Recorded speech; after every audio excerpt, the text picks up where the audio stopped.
Social workers are encouraging poor patients to think positive in seeking medical help. For the details, here's Dina Pagibitan. Social workers are often misunderstood as community workers only, who help people in limited ways. However, according to them, the truth is they do help and teach people on how to be a good citizen of the country. Focus na social worker, it is not only yung ano talaga yung kagyat na pangangailangan ng mga tao. It is the total development of the whole person, yung social functioning na tinatawag natin.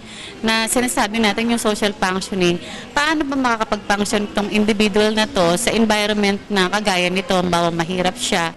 Social workers today include court, medical, private sector, industrial, social workers.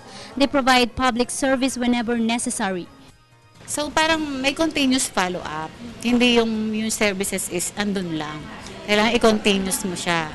One of their responsibilities is to make the patients know their rights and benefits when entering the public hospitals in the country, like the no-balance billing under the PhilHealth insurance, where patients will not pay any single cent in their admission to the hospitals. Our social workers hope to change negative perspectives of Filipinos about the offered health services of the government. Dapat hindi ho yung attitude, hindi ho kayo pupunta sa hospital dahil wala akong tutulong sa inyo.